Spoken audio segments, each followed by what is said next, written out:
children as young as 6 and 7 have died from injuries, and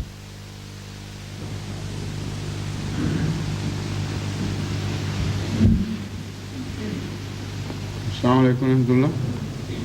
اذان دے دیں.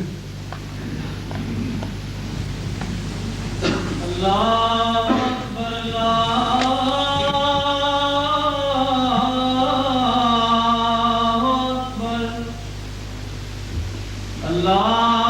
اکبر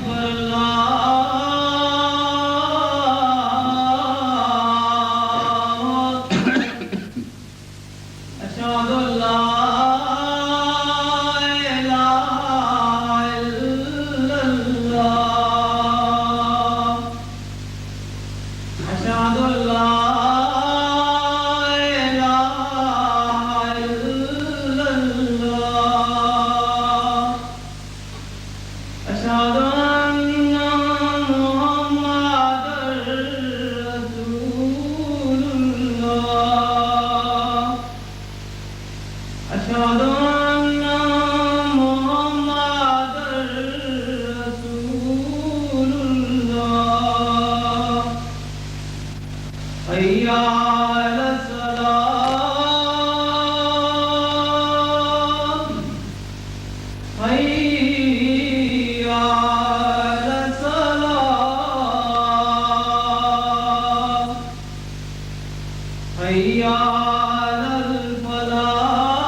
أشهد أن لا إله إلا الله وحده لا شريك له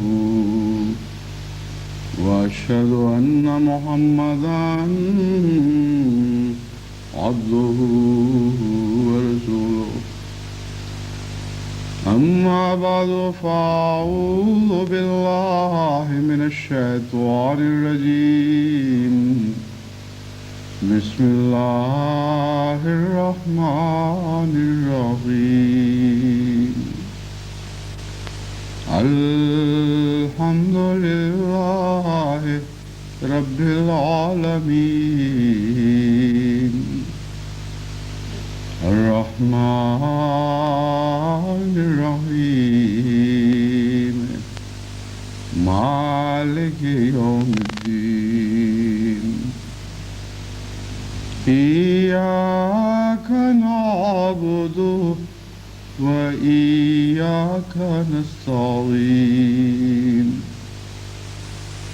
اهدنا الصراط المستقيم صراط الذين أنعمت عليهم غير المغضوب عليهم ولا الضالين.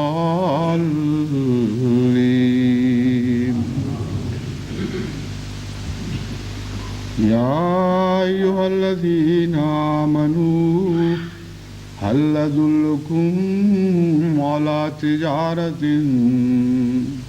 تنجيكم من عذاب أليم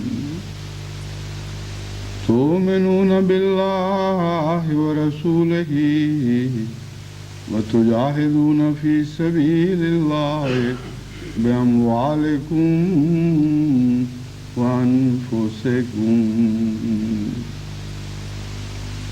ذلكم خير لكم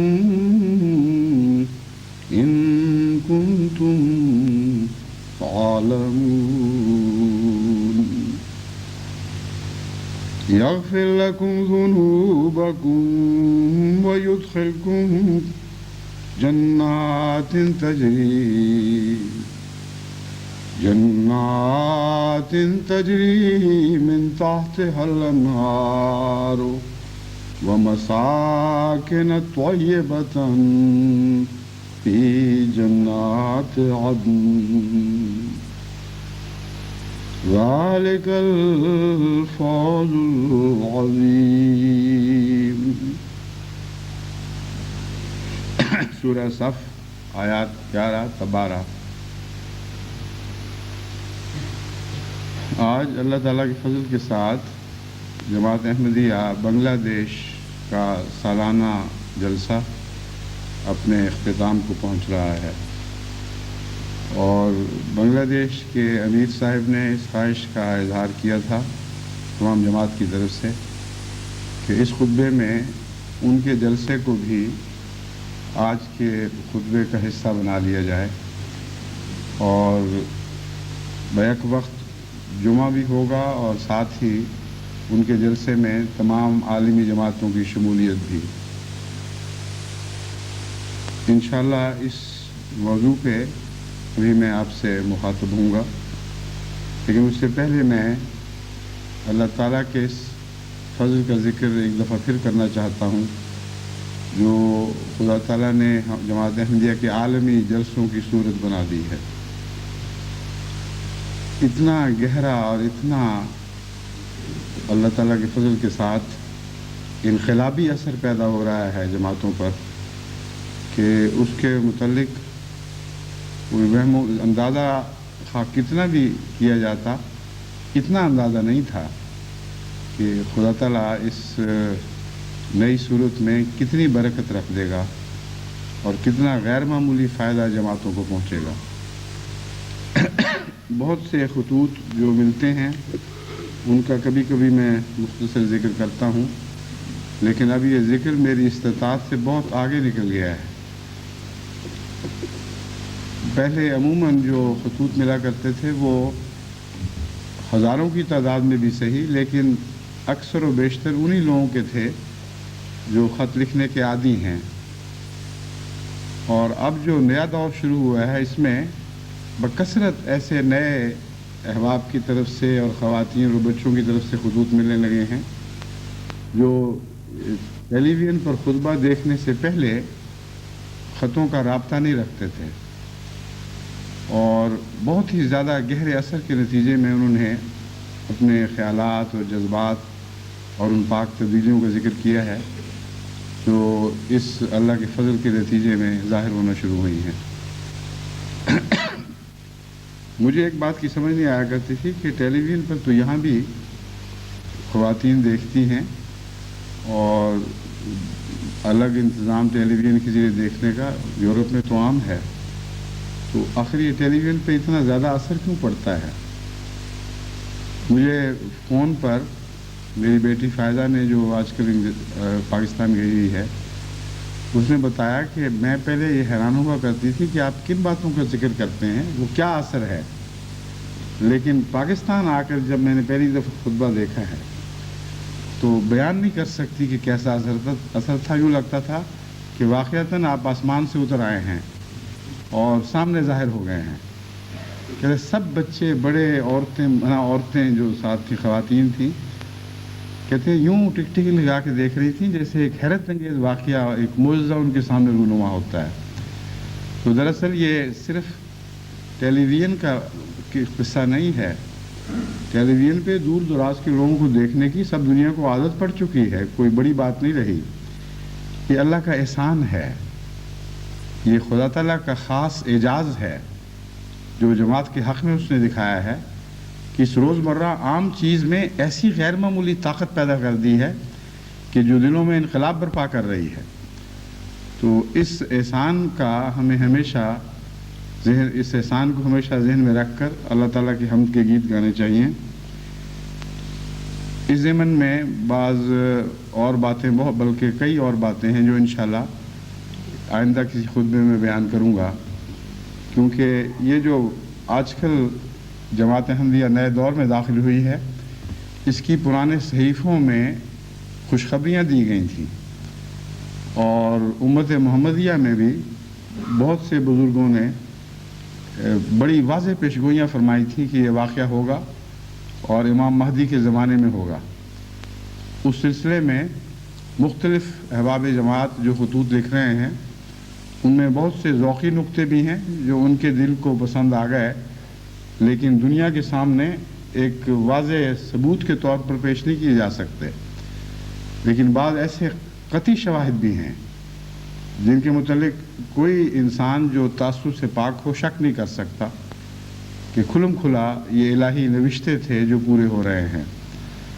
تو انشاءاللہ اس سلسلے میں بعد میں ذکر چلے گا۔ پاکستان کی دیہات کی جماعتوں پر جو اثر ہے اس سے میرا دل بہت راضی ہوا ہے۔ بعض ایسے ضلع تھے جو رفتہ رفتہ سرکتے سرکتے بہت پیچھے جا چکے تھے، اور ان کے پیچھے ہٹنے کا تعلق صرف میری ہجرت سے نہیں بلکہ ایک لمبے عرصے سے کچھ ایسے عوامل تھے جس کے نتیجے میں وہ ان آباء و اجداد کی پاکیزہ اور عظیم روایات کو زندہ نہیں رکھ سکے جو اس ضلع کے بزرگوں سے وابستہ تھیں۔ لیکن اس سلسلے میں باوجود اس کے کہ پہلے بہت کوششیں کی گئیں، اور خاص طور پر پاکستان سے یہاں آنے سے پہلے بعض ضلعوں کے متعلق میں نے یہ بھی پروگرام بنایا کہ تمام جماعتی ادارے بیک وقت ان کی طرف متوجہ ہوں۔ خدام، انصار، لجنات، اصلاح و ارشاد کی تمام ان کے جو مختلف صورتیں ہیں، کوئی تعلیم القرآن سے تعلق رکھنے والی، کوئی مقامی، کوئی دوسری، یہ سارے مل کر یک دفعہ زور لگایا گیا زور، لیکن کوئی خاص نتیجہ نہیں نکلا۔ اب ان ضلعوں سے، ان کے دیہات سے جو خط مل رہے ہیں، حیرت ہو رہی ہے۔ اس قدر حیرت انگیز تبدیلیاں پیدا ہو رہی ہیں دیکھتے دیکھتے کہ انسان اس کا وہم و گمان بھی نہیں کر سکتا تھا۔ تو انشاءاللہ اس سلسلے میں بھی بعض باتیں بعد میں بیان کروں گا۔ اب ایک مختصر سی عام دلچسپی کی بات کہہ کر مضمون کو پھر بنگلہ دیش کے جلسے کی طرف منتقل کر دوں گا۔ وہ یہ ہے کہ لوگ جو خط لکھ رہے ہیں ان میں میری داڑھی پہ بڑے تبصرے آ رہے ہیں آج کل، اور کئی لوگوں نے تو باقاعدہ ڈرامے بنا دیے ہیں اس کے۔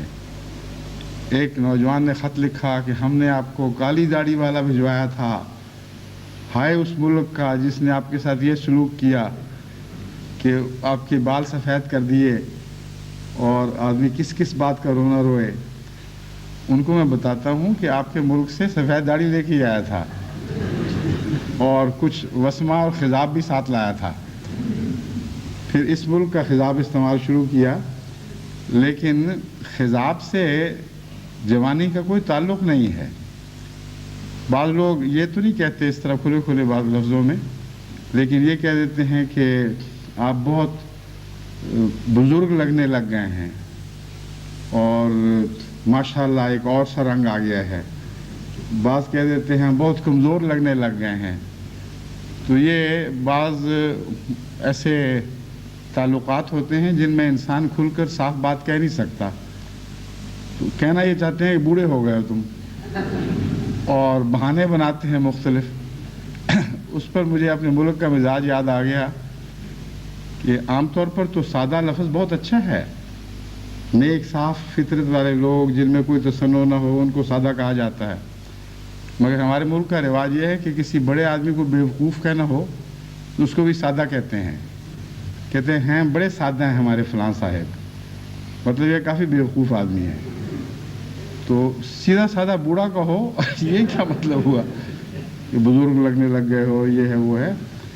کمزوری کا معاملہ جہاں تک ہے، خدا کے فضل سے کوئی کمزوری نہیں ہے۔ خضاب سے انسانی جسم کی طاقت کا کوئی تعلق نہیں۔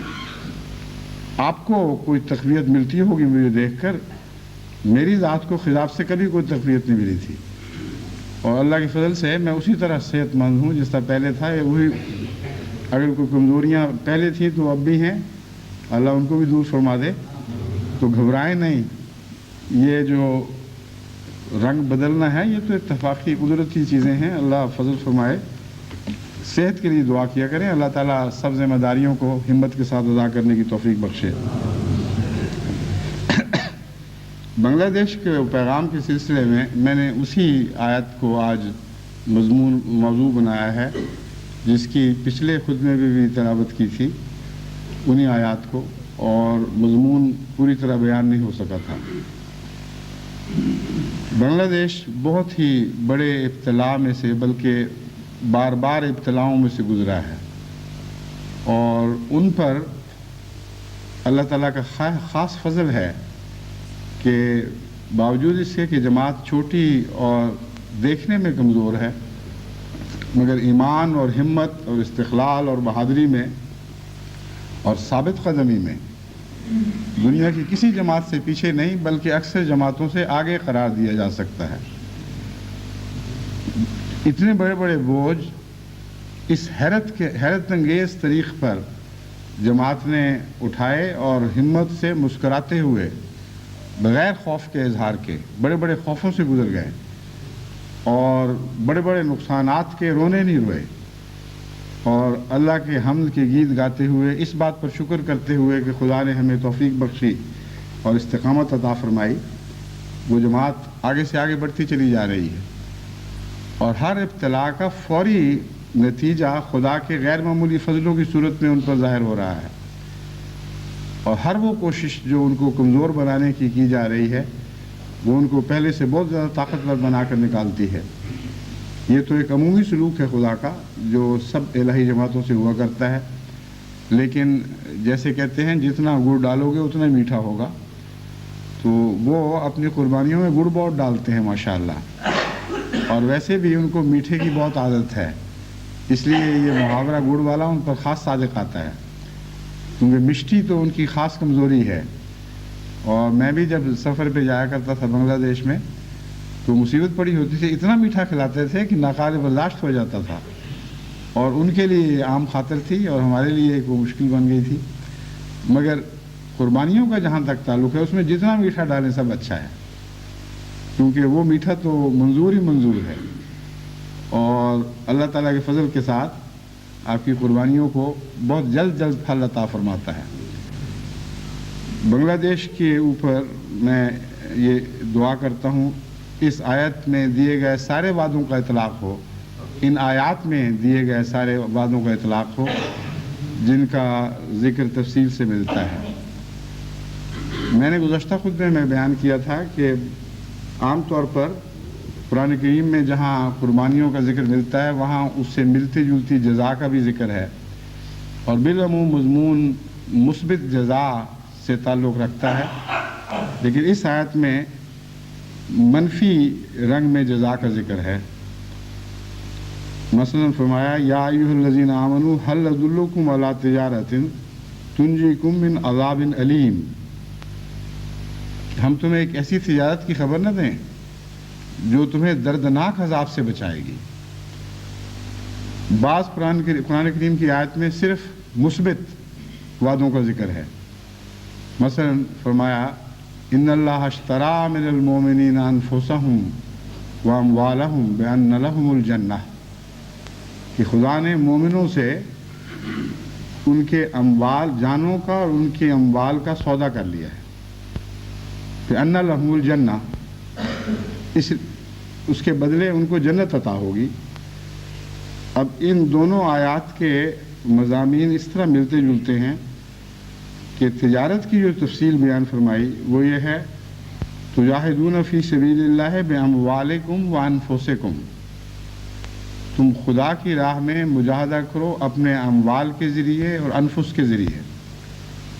تبدیلی صرف اتنی ہے کہ وہاں انفس کو پہلے لایا گیا اور اموال کو بعد میں رکھا گیا، اور یہاں اموال کو پہلے لایا گیا اور انفس کو بعد میں رکھا گیا۔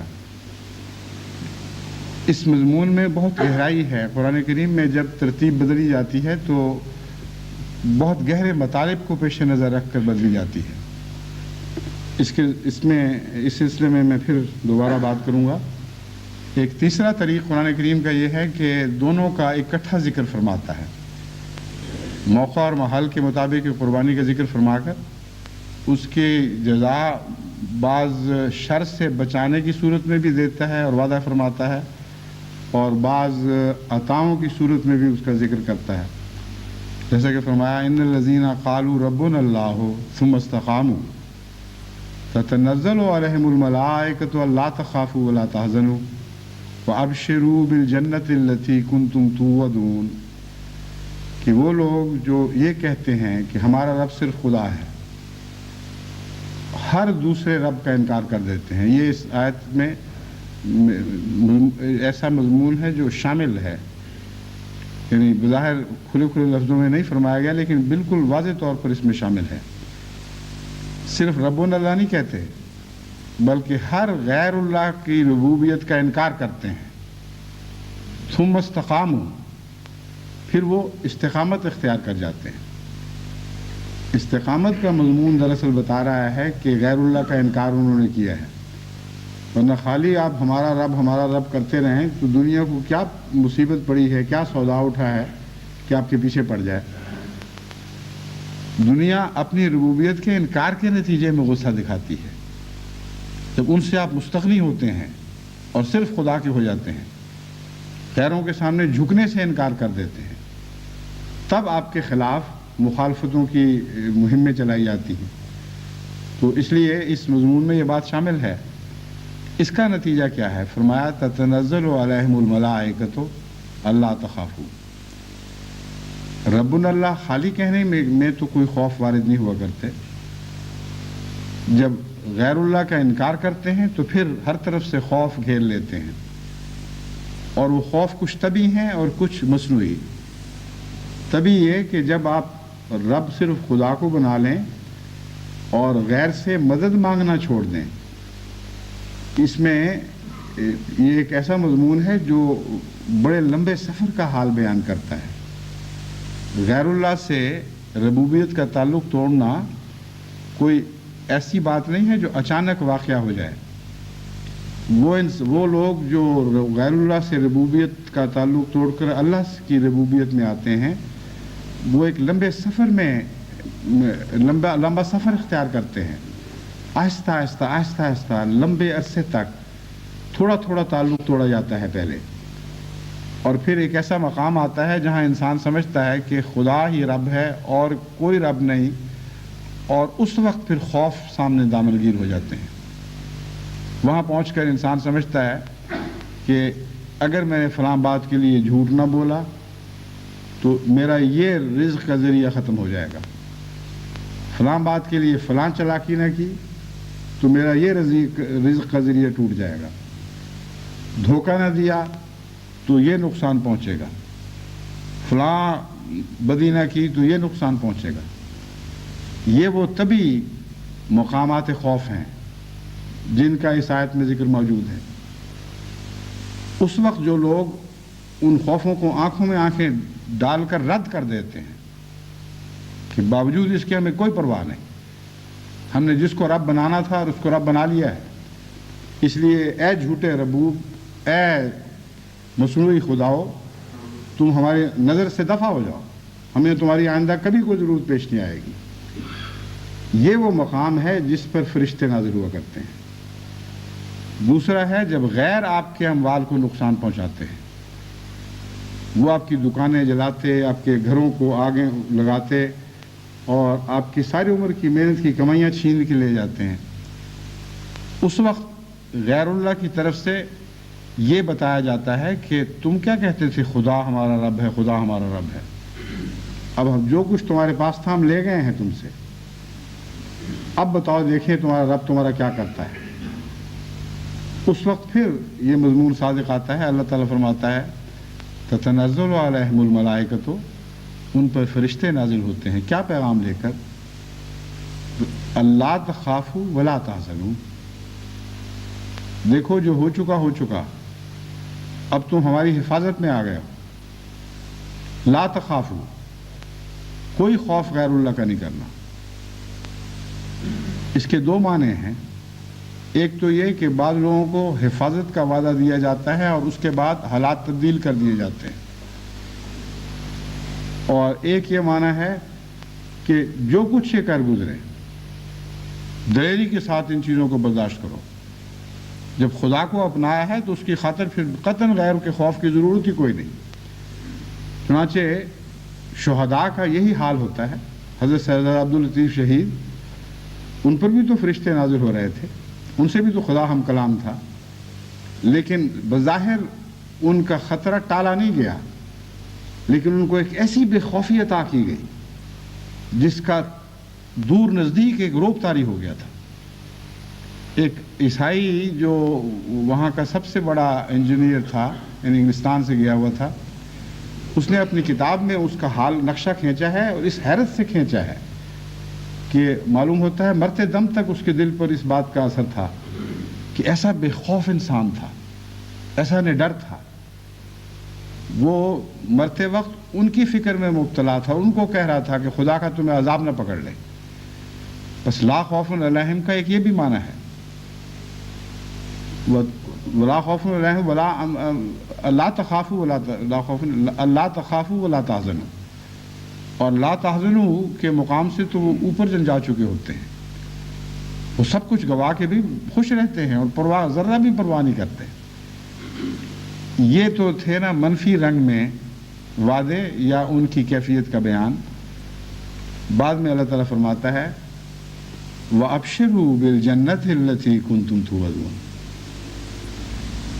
اب تمہیں ہم خوشخبری دیتے ہیں کہ یہ صرف یہی نہیں کہ تم خوف سے بلند کر دیے گئے ہو، اور یہ مقام خوف سے بلند ہونا بہت عظیم مقام ہے، اور حزن سے بلند کر دیے گئے ہو۔ جو کچھ گزر جائے تمہیں نہ خوف تمہارے قدموں کو چھو سکتا ہے، نہ حزن تمہیں دکھ پہنچا سکتا ہے۔ کہ دنیا کے لیے ابتلا ہیں، تم ان ابتلاؤں سے بالا کر دیے گئے ہو، لیکن یہی نہیں، فرمایا تمہارے لیے خوشخبریاں ہیں، ایسی خوش جنتیں جو دائمی اور ہمیشہ کے لیے ہیں، اور ان جنتوں میں اللہ کی رضا کے ساتھ تم داخل کیے جاؤ گے۔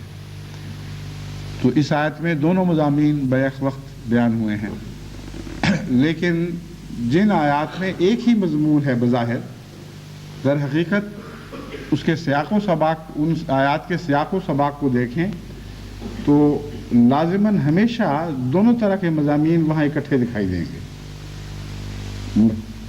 منفی انداز میں بھی اجر کا ذکر ہے اور مثبت انداز میں بھی، لیکن اکیلی آیت میں جس میں سودا ہی صرف منفی رنگ میں ہو بیان ہو، وہ مجھے صرف یہی آیت دکھائی دی کہ ایک ہی آیت ہے جس میں وعدہ یہی کیا گیا ہے کہ عذاب علیم سے تمہیں بچایا جائے گا، اور اس آیت کا بھی سودے سے تعلق ہے، اور وہ آیت جس میں مثبت انداز میں وعدہ کیا گیا اس کا بھی سودے سے تعلق ہے۔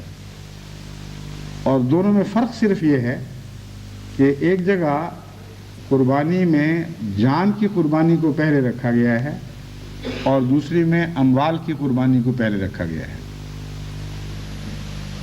بات یہ ہے کہ جیسا کہ میں نے بیان کیا تھا، قرآن کریم کے بہت سے بطون ہیں، بہت ہی گہرائیاں ہیں اس کے مضامین میں۔ جان کی قربانی میں سب سے بڑی قربانی شہادت ہے، اس میں ساری عمر کی جان کی قربانی بھی داخل ہے، لیکن جو شہید ہو جائے گا اس کے لیے حزن کا یا فکر کا یا عذاب علیم کا تو کوئی سوال ہی باقی نہیں رہتا، اس کے لیے تو سیدھا جزا کا معاملہ ہے اور جنت ہی جنت ہے۔ تو فرمایا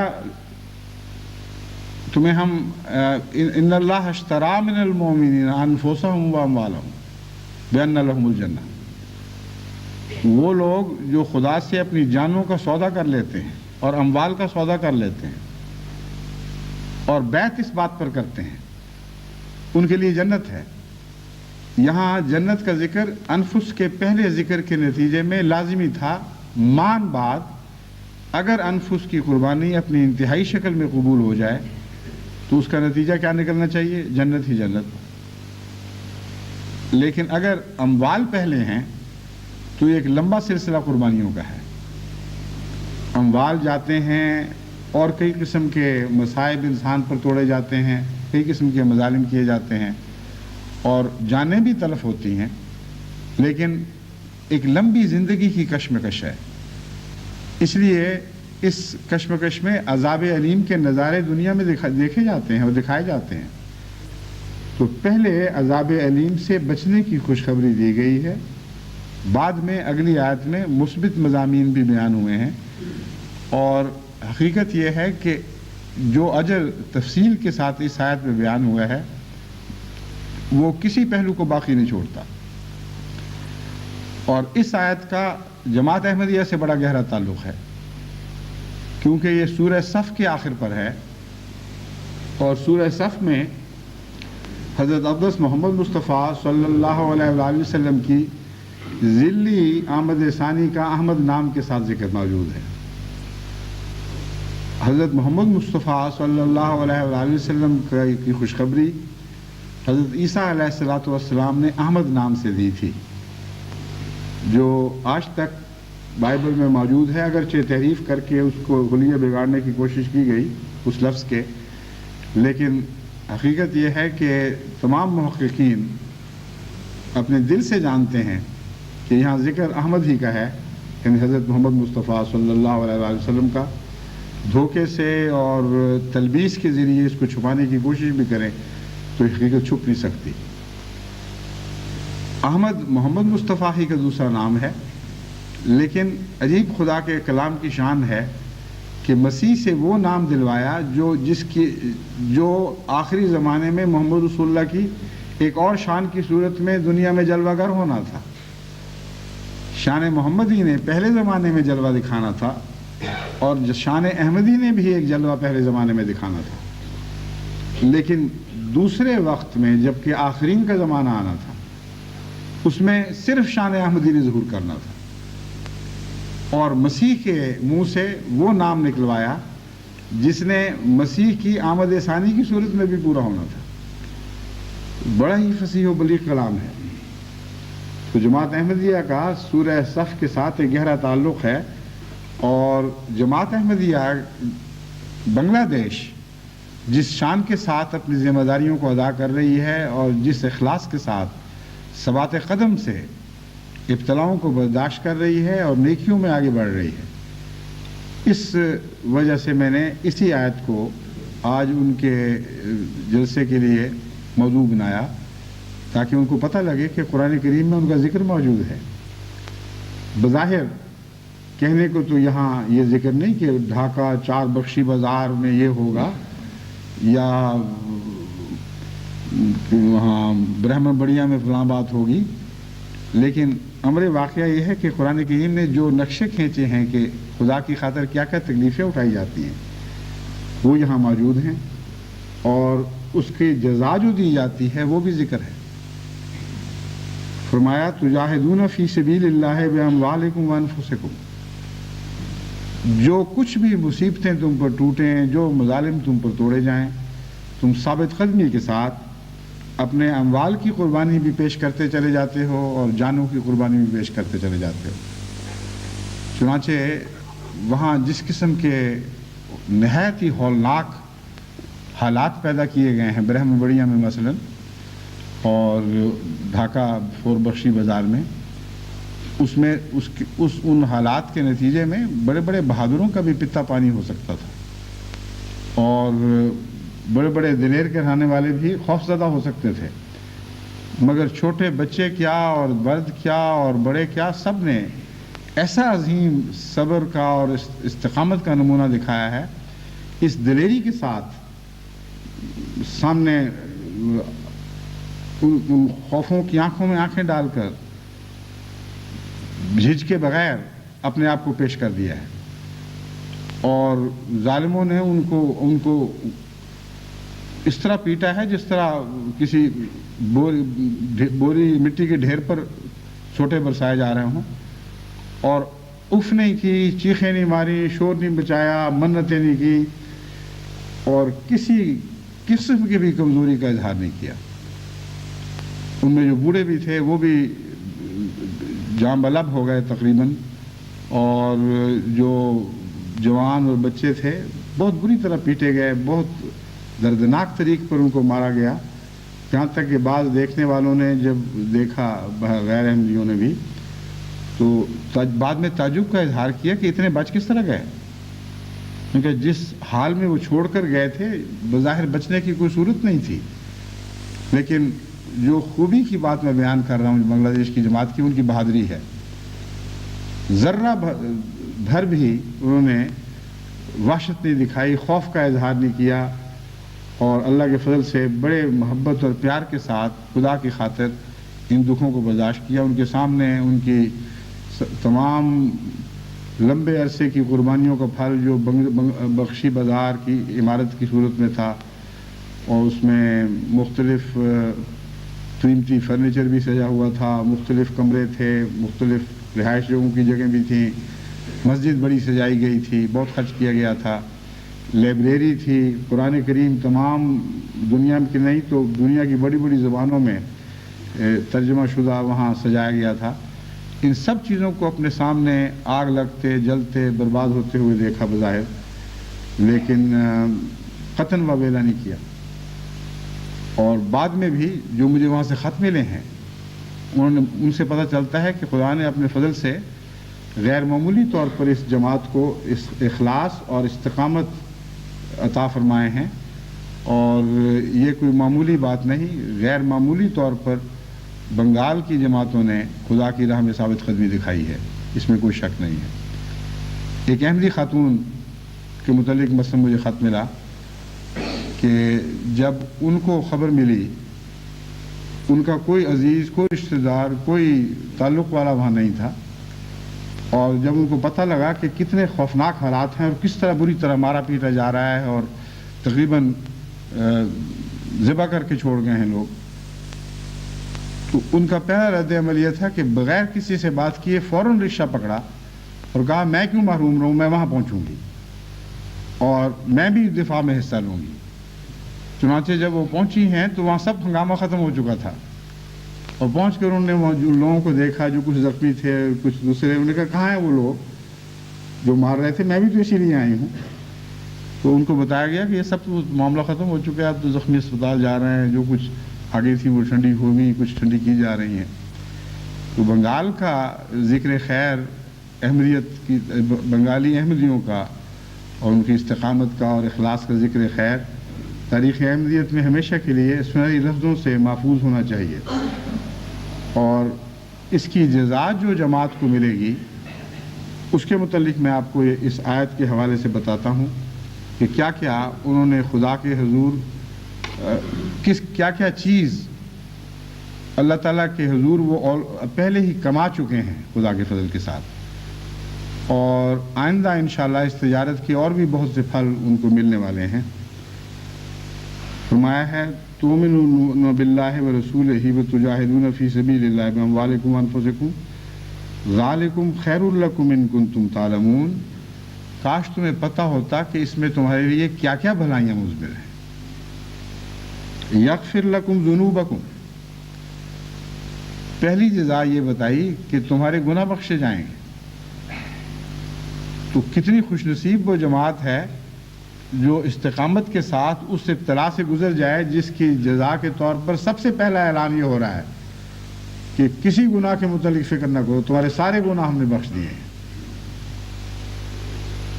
وَيُدْخِلْكُمْ يَغْفِرْ لَكُمْ ذُنُوبَكُمْ وَيُدْخِلْكُمْ جَنَّاتٍ تَجْرِي مِن تَحْتِهَا الْأَنْهَارُ، اور خدا تعالیٰ تمہیں ایسی جنات میں داخل کرے گا جس میں نہریں بہتی ہوں اور سبزی و شادابی دائمی ہو. وَمَسَاكِنَ طَيِّبَةً، اور بہت ہی تسکین بخش، سکینت عطا کرنے والے گھر عطا کیے جائیں گے. مساکن میں کا مطلب ہے گھر، لیکن مسکن کے اندر سکینت کا مضمون شامل ہے اور مساکن اس کی جمع ہے. مسکن دراصل گھر کی تعریف کی گئی ہے، گھر ہوتا ہی وہ ہے جہاں سکینت ہو. اس لیے وہ لوگ جو اپنے گھروں کو جہنم بنا لیتے ہیں اور لڑائی جھگڑے، بدتمیزی، بد اخلاقی اور اپنی بیویوں پر زیادتی کے نتیجے میں یا بیویوں کی زیادتی کے نتیجے میں ایک عذاب میں مبتلا ہیں اور گھر جانے کو دل نہیں چاہتا، ان کے لیے ان کے گھروں پر لفظ گھر تو بولا جا سکتا ہے، مساکن کا لفظ استعمال نہیں ہو سکتا، کیونکہ مسکن تو ہے ہی وہی جہاں انسان کو سکینت نصیب ہو. پھر فرمایا طیبتاً، کہ صرف وہ سکینت والے گھر نہیں ہیں، بہت ہی پاکیزہ سکینتیں ہیں وہاں. فی جنات عدن، ایسی جنتوں میں وہ گھر ہیں جو ہمیشہ ہمیش کی ہیں، وہ کبھی اختتام کو نہیں پہنچیں گی. بس جو احمدی گھر جلائے گئے یا لوٹے گئے یا جن جگہوں سے احمدیوں کو بے گھر کیا گیا، ان کے لیے یہ ساری خوشخبریاں ہیں. ذالک الفوز العظیم، اور یہ بہت ہی بڑی کامیابی ہے. پھر فرمایا وَأُخْرَى تُحِبُّونَهَا نَصْرٌ مِّنَ اللَّهِ وَفَتْحٌ قَرِيبٌ وَبَشِّرِ الْمُؤْمِنِينَ. غالباً یہ حصہ میں تلاوت کرنے سے میرے رہ گیا تھا. آیت یہاں ختم ہوتی ہے وَأُخْرَى تُحِبُّونَهَا نَصْرٌ مِّنَ اللَّهِ وَفَتْحٌ قَرِيبٌ وَبَشِّرِ الْمُؤْمِنِينَ. اور کچھ اور بھی باتیں ہیں تحبونہا، جن سے تم محبت رکھتے ہو. فرمایا ہم تمہیں بخش دیں گے، تمہیں جنات میں داخل کریں گے، تمہاری کمزوریاں سب دور ہو جائیں گی. یہ ساری باتیں بیان فرما کر تو بعض لوگوں کے لیے یہ پیغام بھی دیا کہ ہم جانتے ہیں اس دنیا میں بھی تو تم کامیابیاں دیکھنا چاہتے ہو، صرف آخرت کے وعدے تمہیں پوری طرح خوش نہیں کر سکتے. اور یہ ایک طبی بات ہے. ایک انسان جن مصائب میں مبتلا کیا جاتا ہے، بعض دفعہ بے اختیار دل چاہتا ہے کہ جس نے مصیبت ڈالی ہے وہ بھی تو دیکھے کہ ہمارے ساتھ کون ہے. اسی ایک دردناک کیفیت سے گزرتے ہوئے ضیاء کی زندگی میں نے اپنی ایک نظم میں ایک شعر کہا تھا، میری نظم میں ایک یہ شعر بھی تھا کہ ہم نہ ہوں گے تو ہمیں کیا، کوئی کل کیا دیکھے، آج دکھلا جو دکھانا ہے دکھانے والے.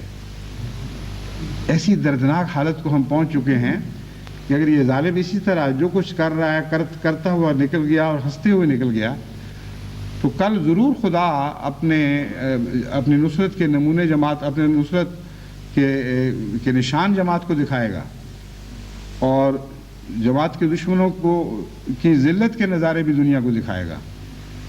لیکن اگر ہماری ساری عمر اسی طرح گزر گئی تو ہمیں کیا کوئی کل کیا دیکھے. یقین تو ہے کہ تیرے وعدے پورے ہوں گے، مگر آج دکھلا جو دکھانا ہے دکھانے والے. تو یہ جو کیفیت ہے، اسی کیفیت کا قرآن کریم میں دراصل ذکر ہے. فرماتا ہے وَأُخْرَى تُحِبُّونَهَا، ہاں ہم جانتے ہیں، ہماری تمہارے دلوں پر نظر ہے. یہ نہ سمجھو کہ ہم علم نہیں، کہ صرف جنت کے خوشخبریوں کے وعدے تمہیں تسکین نہیں پوری طرح تسکین نہیں بخش سکتے، اور بھی باتیں تم چاہتے ہو. نصر من اللہ وفتح قریب، اللہ کی نصر بڑی شان کے ساتھ تمہارے لیے آنے والی ہے. وہ فتح قریب، اور تمہیں قریب ہی میں بڑی فتح عطا کی جائے گی. وہ بشر المومنین، اے محمد مومنوں کو خوشخبری دے دے کہ ان کی ساری آرزویں پوری ہو گئی، آخرت کی بھی اور دنیا کی بھی. آخرت کی آرزوؤں کا اس لیے پہلے ذکر کیا کہ وہ دراصل وہی باقی رہنے والی ہیں. انسان اپنی بیوقوفی اور غلطی کی وجہ سے یا اجرت کی وجہ سے پہلے دنیا کی خواہشوں کی تمنا کرتا ہے، اور پھر آخرت کی طرف اس کی نگاہ جاتی ہے. اور اللہ تعالیٰ کی نظر چونکہ وقت کے ساتھ وابستہ نہیں، وہ ایک ایسی نظر ہے جو زمان و مکان سے بالا نظر ہے. نہ وقت کی قید اس کو محدود کرتی ہے، نہ مکان کی قید اسے محدود کرتی ہے. اس لیے وہ حقیقت کو دیکھتا ہے، اور جس حقیقت پہ زیادہ شان پائی جاتی ہو اس کو پہلے بیان فرماتا ہے. بعض دفعہ اور طرز میں مضمون بدل بھی جاتا ہے، مگر یہاں اس صورت کا اطلاق ہو رہا ہے. خدا نے پہلے آخرت کی خوشخبریاں دی کہ وہی باقی رہنے والی ہیں، جنات عدن وہی ہیں. لیکن ہم جانتے ہیں انسان کمزور ہے، دنیا کے اوپر نظر ہے، دل چاہتا ہے یہاں بھی کچھ ہو جائے.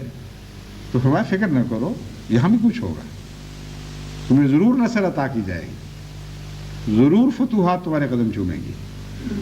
بس اہل بنگال اور بنگال کی جماعتوں کو یہ خوشخبری ہے کہ جو کچھ ہوا ہے اس کے نتیجے میں خدا تعالیٰ کے فضل مختلف صورتوں میں ظاہر ہوں گے. آخرت کے سے تعلق رکھنے والے بھی فضل نبی نازل ہوں گے، اور دنیا سے تعلق رکھنے والے فضل بھی نازل ہوں گے. اور میں سمجھتا ہوں اس خوشخبری میں صرف بنگال کے احمدی ہی نہیں بلکہ بنگال کے عوام الناس عموماً داخل ہیں، اس لیے کہ بنگالی مزاج میں ایک ایسی شرافت پائی جاتی ہے جو مذہبی جنون رکھنے والے لوگوں میں جنون رکھنے والی قوموں میں عموماً نہیں پائی جاتی۔ مذہبی جنون ہی تو وہاں موجود ہیں، لیکن بنگال کا مزاج عدل والا مزاج ہے، اور عقل کے لحاظ سے ان کے بنگالی کا دماغ میں نے دیکھا ہے ہمارے پنجابیوں کی نسبت روزمرہ کے معاملات میں، سیاست میں، مسائل کو سمجھنے میں بہت زیادہ روشن ہے۔ وجہ یہ نہیں ہے کہ ان کے دماغ کی قسم اچھی ہے، وجہ یہ ہے کہ ان میں انصاف پایا جاتا ہے، اور سب سے زیادہ پاگل کرنے والی چیز بے انصافی ہے۔ اس لیے پنجاب میں ویسے دماغ بہت اچھے ہیں، وہ جب دنیا کے علوم میں تتبع کرتے ہیں، جستجو کرتے ہیں تو بڑی بڑی ترقیاں پا جاتے ہیں، سیاست کے ایچ پیچ میں بھی خوب جوہر دکھاتے ہیں، لیکن گہری عقل اور تقوی کی روشنی عدل کے بغیر نصیب نہیں ہوا کرتی۔ وہاں عدل کام ہے، اور اسی نے ساری مصیبت ڈالی ہوئی۔ اگر پاکستان کو عدل نصیب ہو جائے تو پاکستانی قوم کوئی دنیا کی کسی قوم سے پیچھے نہیں، بلکہ میں سمجھتا ہوں صف اول کی قوموں میں غیر معمولی طور پر چمکنے والی قوم بن سکتی ہے۔ مگر بہرحال بنگلہ دیش کی جو خاص خوبی مجھے دکھائی دیتی ہے ان میں عدل پایا جاتا ہے۔ پنجابی کے مقابل پر بہت زیادہ عادل مزاج لوگ ہیں، عدل مزاج لوگ ہیں۔ بس ساری قوم نے بڑی عمدہ رد عمل دکھایا ہے، اتنی کھلم کھلا، اتنی زور کے ساتھ جماعت احمدیہ کی تائید اور اکثریت کے رہنما ہونے کے دعوے دار علماء کو مجرم گردانا گیا ہے، اور کھلم کھلا کہا گیا ہے کہ تم دھوکے باز ہو، تم نے ظلم کیا ہے، تم نے قرآن کی بے عزتی کی، تم نے اسلام کی بے عزتی کی، تمہیں کوئی حق نہیں تھا۔ جب یہ واقعہ ہوا ہے بابری مسجد والا تو بعض اخباروں نے بڑے سخت اجاریے لکھے ہیں کہ اے ملا، تو بابری مسجد کو روتا ہے، فور بخشی بازار پر جماعت احمدیہ کی مسجد سے تو نے کیا کیا تھا کل؟ تجھے حق کیا ہے کہ کسی اور مسجد کی بربادی پر کسی قسم کا احتجاج کرے؟ تو ساری قوم نے اللہ کے فضل کے ساتھ جو قیام عدل کا نمونہ دکھایا ہے، اس سے میرا دل بنگلہ دیش کے لیے بہت راضی ہے، اور مجھے یقین ہے کہ اللہ تعالیٰ اس قوم پر فضل فرمائے گا، اور جہاں جماعت پر فضل فرمائے گا بنگالیوں پر بالعموم بھی فضل فرمائے گا۔ خدا کرے کہ ان کی سیاست ان کو عدل پر قائم رہنے دے۔ سیاست میں جا کر پھر عقل پھر جاتی ہے عموماً۔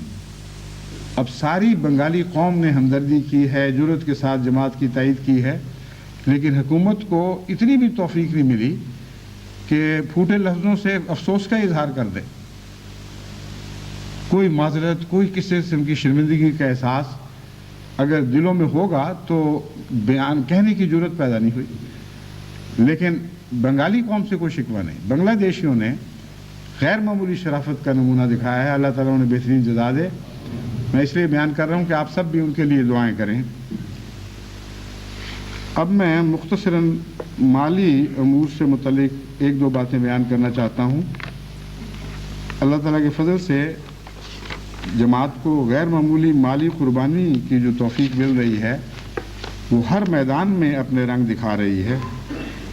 بوسنیا کے متعلق میں نے ذکر کیا تھا، اور جس وقت میں نے گزشتہ خطبے میں بوسنیا کی سابقہ تحریک اور اس کے نتیجے میں جماعت کی طرف سے لبیک کا ذکر کیا، تو ابھی نسبتاً بہت تھوڑی مقدار میں یہ قربانی پیش کی گئی تھی، لیکن دراصل جماعت کا جو رد عمل ہے اس کا میری ذات کے ساتھ ایک گہرا تعلق ہے۔ وہ میری آواز سے، میری طرز سے سمجھ جاتے ہیں کہ اس جگہ بہت زیادہ آگے بڑھنے کی تحریک ہے، اور بعض دفعہ وہ سمجھ جاتے ہیں کہ اچھی نیکی کی تحریک ہے، مگر اتنے بوجھ اور بھی ہیں کہ دھیما دھیما اس بات کو لو۔ تو پہلے جب میں نے بوسنیا کا اس ذکر کیا تھا تو عمومی تحریکات میں ذکر کیا تھا، غیر معمولی زور نہیں دیا تھا۔ گزشتہ خطبے میں اور اس سے پہلے خطبوں میں جو میں نے بوسنیا کا ذکر کیا ہے تو اس کا رد عمل یہ ہوا ہے کہ اللہ کے فضل سے تاروں کے ذریعے اور دوسرے برقی پیغامات کے ذریعے، فیکسز وغیرہ کے ذریعے دنیا سے غیر معمولی قربانی کے مظاہرے ہونے شروع ہوئے ہیں۔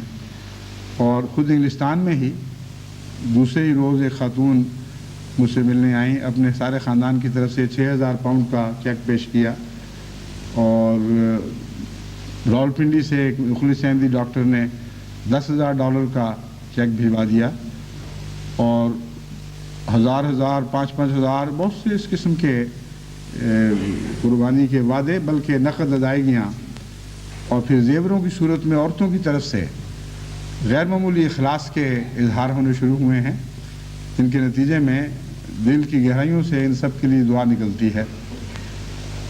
ایک میں نے یہ بھی ذکر کیا تھا کہ جب تک میں اپنے ذاتی چندے کا ذکر کیا کرتا تھا، اس کی نسبت سے جماعت کے متمول لوگ اپنے چندے کو بڑھاتے تھے۔ جب ذکر چھوڑ دیا ہے تو اس طبقے میں کچھ کمزوری آئی ہے۔ جہاں تک عام غرباء کا تعلق ہے یا درمیانی درجے کے احمدی مسلمانوں کا تعلق ہے، وہ اللہ تعالیٰ کے فضل سے مسلسل اسی طرح قربانی کر رہے ہیں، لیکن امیر طبقے کا حال یہ ہے کہ اگر اس کے خاص طور پر جھنجھوڑا نہ جائے تو بہت جلدی سوتا ہے، کیونکہ مال کی کثرت مال کی محبت کو بھی بڑھاتی ہے۔ یہ قرآنی اصول ہے، یہ کوئی میرے منہ کی بات نہیں۔ قرآن کریم سے پتہ چلتا ہے کہ مال ایسی چیز ہے کہ اگر اس سے مال زیادہ عطا ہو تو محبت بھی ساتھ بڑھتی چلی جاتی ہے۔ اور آن حضرت صلی اللہ علیہ وآلہ وسلم نے بھی اس مضمون کو بڑے کھول کر قرآن کریم کی تفسیر کے رنگ میں پیش فرمایا ہے۔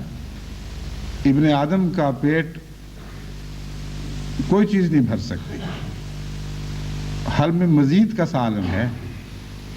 جہنم کو اس پہلو سے مال کی محبت سے ایک مشابہت ہے۔ جہنم کے متعلق قرآن کریم فرماتا ہے جتنا ڈالا جائے وہ پھر کہتی ہے حل میں مزید، اے خدا اور بھی کچھ ہے تو اور بھی لا، کیونکہ آگ کی طلب پوری نہیں ہوا کرتی۔ اور یہ مضمون ویسے ہی بڑا لطیف ہے۔ آگ چونکہ جس چیز کو طلب کرتی ہے اس کو کھا جاتی ہے، اس لیے اس کو مزید کی طلب اپنی بقا کے لیے ضروری ہے۔ تو مال کی محبت بھی ایسی ہے کہ جتنا مال مل جائے وہ گویا کھایا گیا، وہ جل جاتا ہے اس کی آگ میں اور لطف دینا چھوڑ دیتا ہے۔ اس لیے جو چسکا پڑا ہوا ہے زیادہ کا وہ پھر طلب کرتا ہے۔ آن حضرت صلی اللہ علیہ وسلم نے فرمایا ابن آدم کا پیٹ تو کوئی چیز نہیں بھر سکتی، ایک وادی دو گے اس کو تو کہے گا اب دوسری وادی بھی دو۔ غالب نے اس مضمون کو اس رنگ میں بیان کیا ہے کہ دونوں جہان دیکھے وہ سمجھا یہ خوش رہا، وہ سمجھے یہ خوش رہا۔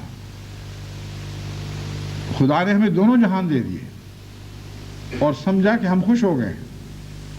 یہاں آپڑی یہ شرم کہ تکرار کیا کریں، دونوں تو دے دیے، اب کیا تکرار کی جائے۔ تو ایک وادی کے بعد دوسری وادی کی طلب، اور دو وادیاں مل جائیں تو پھر 4 وادیوں کی طلب، 2 جہان مل جائیں تو پھر اگلے 2 جہان کے متعلق نظر نہ آئیں تو انسان چپ کر جائے تو کر جائے، ورنہ دل تو یہی چاہے گا کہ 2 جہان بھی کافی نہیں ہیں۔ تو یہ حال ہے امیر دنیا کا۔ اس لیے مجبوراً ان کی خاطر بعض دفعہ میں یہ بیان کیا کرتا تھا، کیونکہ جب وہ دیکھتے ہیں کہ میں نے یہ دیا ہے تو پھر ان کو شوق پیدا ہوتا ہے کہ ہم اس سے بڑھ کے دکھائیں۔ تو میں نے اللہ کے فضل سے بوسنیا میں 1,000 پہلے پیش کیا تھا، اب میں نے 5,000 کا اضافہ کر کے 6,000 پاؤنڈ کر دیا ہے، تاکہ جو ہمارے متمول احمدی ہیں دنیا بھر میں ان کو یہ پیغام مل جائے۔ اور میں نے یہ ایک فارمولہ پیش کیا تھا کہ میں 1 کروں تو آپ 100 تو کریں سارے مل کے۔ تو اگر میں سمجھتا ہوں باقی جماعت تو الگ، اگر صرف 100 متمول احمدی 6,000 پاؤنڈ پیش کر دیں یعنی اپنا پہلا جو دیا ہے اس کو بیچ میں سے منہا کر لیں بے شک، تو یہ کافی رقم مہیا ہو جائے گی، اور بوسنینز کو ضرورت بہت زیادہ ہے۔ بعض ملک ایسے ہیں ایک ملک میں 70 ہزار مہاجر بیٹھا ہوا ہے اور سب کچھ لوٹا کے آیا ہوا ہے، اور ہر دفعہ جب بھی جماعت نے ان سے رابطہ قائم کیا ہے ان کا ہمیشہ یہی جواب ملا ہے، کسی جگہ بھی استثناء نہیں کہ ہاں ہمیں کچھ دے رہے ہیں آپ شکریہ، بہت ممنون ہیں، لیکن جو ہمارے مجاہد پیچھے رہ گئے ہیں ان کا خیال کریں، ان کے لیے ضرور کچھ رقم پیش کریں۔ چنانچہ اب میرا ارادہ ہے انشاءاللہ تعالی جماعت کی طرف سے جو بھی رقم ملا کرے گی اس کو صرف مقامی طور پر مہاجرین کے لیے خرچ نہیں کیا جائے گا، بلکہ ان کی مرکزی تنظیم کے حوالے کیا جائے گا ایک حصے کو اور بڑے حصے کو، تاکہ وہ اپنی مرضی کے مطابق اپنے مختلف مصارف میں اس کو استعمال کریں۔ تو میں امید رکھتا ہوں خدا تعالیٰ جماعت کے دلوں کو بھی کھولے گا اور اس کے نتیجے میں لازماً اپنے فضلوں کو بڑھائے گا۔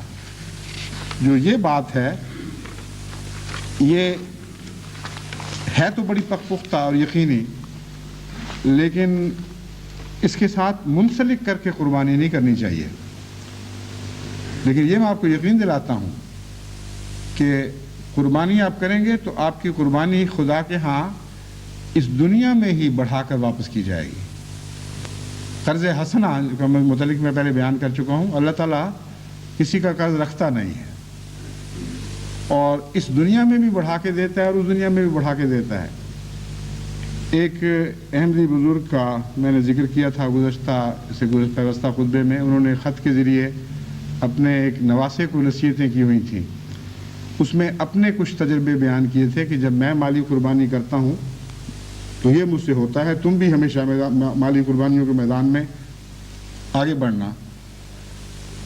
اس کو وہ خط اتنے پیارے لگے کہ اس نے ان کی نقول مجھے بھجوائیں، ان میں سے 2 خطوط میں لے کے آیا تھا آپ کو سنانے کے لیے، ایک تو پڑھ کے سنا دیا تھا، ایک رہتا تھا جو اب بتا دیتا ہوں۔ وہ لکھتے ہیں 1992-93 کا حال سنیے، یعنی پہلے اور باتیں بیان کر رہے ہیں۔ سیلاب سے فصل کپاس اکثر علاقوں میں تباہ ہو گئی، جو سیلاب سے بچ گئی ہے اس کو بارشوں کی وجہ سے بہت کم پھل آیا ہے۔ نقصان کا اندازہ 20% سے لے کر 80% تک لگایا گیا ہے۔ ایک دوست کی 37 بیگھہ کپاس کی پہلی چنائی 10 من ہوئی، وہ چندہ میں نادہند ہیں۔ ایک دوست کی 37 بیگھہ کپاس کی چنائی 25 من ہوئی، وہ چندے میں 10 من ہوئی، وہ چندے میں نادہند ہیں۔ میری 9 بیگھہ کپاس کی پہلی چنائی 25 من ہوئی۔ اس سال میرا بجٹ چندہ مبلغ 2500 روپیہ تھا۔ پہلی چنائی سے مجھے 4550 روپے کی آمد ہوئی، اس میں سے 2500 روپیہ چندہ مورخہ 19/11/92 کو ادا کر دیا ہے۔ سارے موضع میں اوسط کے لحاظ سے کپاس کے معاملہ میں اول نمبر پر ہوں۔ تو یہ جو صورت ہے یہ اتفاقی حادثہ نہیں ہے، چندہ دینے والوں کا ساری زندگی کا یہی تجربہ ہے کہ وہ ہمیشہ خدا تعالیٰ کے فضل کو بڑھتا ہوا ہی دیکھتے ہیں، چندے سے ان کے اموال میں کمی نہیں آیا کرتی۔ 100 طریق ہیں اللہ تعالیٰ کے دینے کے، 1000 طریق ہیں، اتنے زیادہ ہیں کہ گن بھی نہیں سکتے، اور آخرت کا حساب جوں کا توں وہیں پڑا ہوا اور بڑھتا ہی چلا جاتا ہے، اور اس میں وہ حساب اس حساب کے بدلے میں تبدیل نہیں ہوتا۔ یہ الگ کھاتا ہے، وہ الگ کھاتا ہے، یعنی داخل آپ یہاں روپے کرواتے ہیں، یہاں بڑھتا ہے، اور وعدہ یہ ہے کہ آئندہ بڑھے گا۔ یہ تو ضمناً ہے، بس صرف چکھانے کے لیے، یقین دلانے کے لیے کہ ہاں میں بڑھا سکتا ہوں۔ تو اس خدا سے جب سودے کر رہے ہیں تو پھر ڈرنے کا کیا سوال ہے؟ خدا کی راہ میں دل کھول کر قربانیاں کیا کریں، اور اللہ تعالیٰ کے فضلوں کی بارشیں اپنے اوپر برستی دیکھیں۔ حضرت اقدس مسیح موعود علیہ السلام نے اس ضمن میں قرآن کریم کی ایک آیت کا مضمون کو جو میرے نزدیک سورہ زمر آیت 48 کی ہے، یا اور اس سے ملتی جلتی کوئی آیت ہوگی، تو کسی آیت کے مضمون کو پیش نظر رکھ کر بہت ہی پیارے الفاظ میں دنیا کے اموال کی حقیقت بیان فرمائی ہے. میں سمجھتا ہوں اس مضمون سے تعلق رکھنے والی خصوصیت سے اس مضمون سے تعلق رکھنے والی آیت ہے وہ ہے وَلَوْ أَنَّ لِلَّذِينَ ظَلَمُوا مَا فِي الْأَرْضِ جَمِيعًا وَمِثْلَهُ مَعَهُ لَافْتَدَوْا بِهِ مِنْ سُوءِ الْعَذَابِ يَوْمَ الْقِيَامَةِ وَبَدَا لَهُم مِّنَ اللَّهِ مَا لَمْ يَكُونُوا يَحْتَسِبُونَ. کہ وہ لوگ جنہوں نے ظلم کیے اگر زمین میں جو کچھ بھی ہے اور اس کے علاوہ اتنا ہی اور بھی وہ قیامت کے دن کے عذاب سے بچنے کے لیے پیش کر سکتے ہوں اور پیش کر دیں تو کچھ قبول نہیں کیا جائے گا. وَبَدَا لَهُم مِّنَ اللَّهِ مَا لَمْ يَكُونُوا يَحْتَسِبُونَ. وہ باتیں جن کا ان کو وہم و گمان بھی نہیں تھا کہ یہ کچھ ہو جائے گا وہ اب ان کے سامنے ظاہر ہو گئی ہیں، یعنی اعمال کا بد نتیجہ. تو حضرت مسیح موعود علیہ السلام فرماتے ہیں کہ اموال کی محبت تو محض بے وقوفی اور دھوکہ ہے. اموال کی اصل حقیقت کچھ بھی نہیں سوائے اس کے کہ آپ کے لیے یہ کچھ فیض پیدا کر دے. بس جو انسان مال کے فیض سے محروم رہے اس کے مال کی کوئی حقیقت ہی نہیں ہے. تو فیض والے کاموں پر خرچ کیا کرو. فرماتے ہیں جب ایک چیز کی کثرت ہو جاوے تو پھر اس کی قدر نہیں رہتی. پانی اور اناج جیسی کوئی چیز نہیں، اور یہ سب چیزیں آگ، ہوا، مٹی، پانی ہمارے لیے نہایت ہی ضروری ہیں، مگر کثرت کی وجہ سے انسان ان کی قدر نہیں کرتا. لیکن اگر ایک جنگل میں ہو اور کروڑہا روپیہ بھی پاس ہو مگر پانی نہ ہو تو اس وقت کروڑہا روپیہ بھی ایک گھونٹ کے بدلے دینے کو تیار ہوتا ہے اور آخر بڑی حسرت سے مرتا ہے. دنیا کی دولت چیز ہی کیا ہے جس کے لیے انسان مارا مارا پھرتا ہے. ذرا سی بیماری آ جاوے پانی کی طرح روپیہ بہایا جاتا ہے مگر سکھ ایک منٹ کے لیے بھی نہیں آتا. جب یہ حال ہے تو انسان کی یہ کس قدر غفلت ہے کہ اس حقیقی کارساز کی طرف توجہ نہ کرے جس کا بنایا ہوا یہ سب کارخانہ ہے اور اس کا ذرہ ذرہ جس کے تصرف اور اختیار میں ہے. اس مضمون کو پڑھ کر یہ بات بھی سمجھ آ جاتی ہے اور بڑی پرلطف بات ہے کہ مال کثرت سے ہو تو اس سے بے قدری نہیں کرتا آدمی. مال کو تو بہت ہی زیادہ پیار سے رکھتا ہے اور بڑھاتا چلا جاتا ہے. اور جو سچ حقیقی نعمتیں ہیں جب ان کی کثرت ہو جائے تو ان کی بے قدری شروع ہو جاتی ہے. یعنی خدا کی دی ہوئی نعمتیں جو دراصل جن کو حاصل کرنے کے لیے مال عطا ہوتا ہے ان نعمتوں سے تو ایسی بے قدری ہے کہ آنکھیں بند ہیں، نظر ہی کچھ نہیں آ رہا. ورنہ آنکھ کے ذریعے جو دکھائی دیتا ہے وہ سب نعمتیں ہیں. سانس کے ذریعے جو ہوا جاتی ہے کتنی عظیم الشان نعمت ہے. ہوا سے خمسہ خود نعمتوں کے رستے ہیں اور ان رستوں سے جتنی نعمتیں انسان حاصل کرتا ہے سب سے غافل ہو جاتا ہے، سب سے نظریں پھیر لیتا ہے اور سویا رہتا ہے. اور جو نعمت ہے نہیں بلکہ نعمت حاصل کرنے کا ذریعہ تھی اس کو چمٹ جاتا ہے اور نعمتیں حاصل نہیں کرتا اس سے. یعنی خدا کی رحمتیں اور خدا کے فضل اور اس دنیا اور آخرت میں خدا کی رضا ان سے وہ غافل رہتا ہے. یہ مضمون ہے جو اس حضرت مسیح موعود علیہ السلام کے اس اقتباس سے سمجھ آیا. اور پھر ساتھ یہ بھی کہ قیامت کے دن ہی یہ نہیں ہوگا، اس کا نمونہ دنیا میں بھی دکھایا جائے گا. قیامت کے دن جب فرمایا کہ تم جو کچھ ہے پیش کر دو پھر بھی تمہیں کوئی فائدہ نہیں پہنچے گا، اس دنیا میں بھی بعض حالتیں ایسی آتی ہیں کہ انسان ساری دولتیں بھی لٹا بیٹھے تو ایک گھونٹ پانی کا نصیب نہیں ہو سکتا. سب کچھ اپنے علاج پر خرچ کر دے تو چین کا ایک سانس میسر نہیں آ سکتا. ساری زندگی خدا کی ہوا کی ناقدری میں گزر گئی اور آخر پر یہ موصول معلوم ہوا کہ جب وقت آیا ہے تو اس وقت اپنی کوشش سے ہوا کے ایک سانس سے بھی مجھے سکون میسر نہیں آ سکتا. تو رضا باری تعالیٰ ہی ہے جو جس پہ زندگی کا انحصار ہے. اللہ کی رضا کو حاصل کرنے کی کوشش کرے. اسی میں دنیا کی نعمتیں بھی ہیں اور اسی میں آخرت کی بھی. اللہ تعالیٰ ہمیں عطا فرمائے، ہمیں ان نعمتوں کا شکر ادا کرنے کا حق عطا فرمائے. اور بنگال کی جماعت اے اہل بنگالہ میں تمہیں مبارکباد دیتا ہوں. تم نے جس طرح میرے دل کو راضی کیا ہے، میری دعا ہے اس سے انگنت زیادہ خدا کا دل تم سے راضی ہو اور خدا کی رضا جب کسی کو نصیب ہو جائے تو اسے دنیا بھی عطا ہو گئی اور آخرت بھی عطا ہو گئی.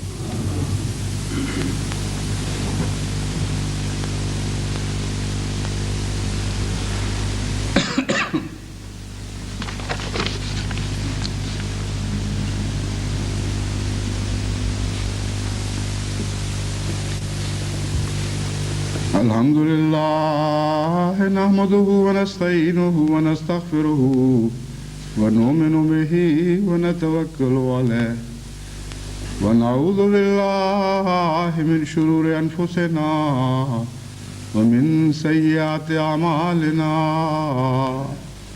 من يهده الله فلا مضل له ومن يضلله فلا هادي له ونشهد أن لا إله إلا الله وحده لا شريك له ونشهد أن محمدا عبده ورسوله. عباد الله رحمكم الله إن الله يأمر بالعدل والإحسان وإيتاء ذي القربى وينهى عن الفحشاء والمنكر والبغي يعظكم لعلكم تذكرون. اذكروا الله يذكركم وادعوه يستجب لكم ولذكر الله أكبر.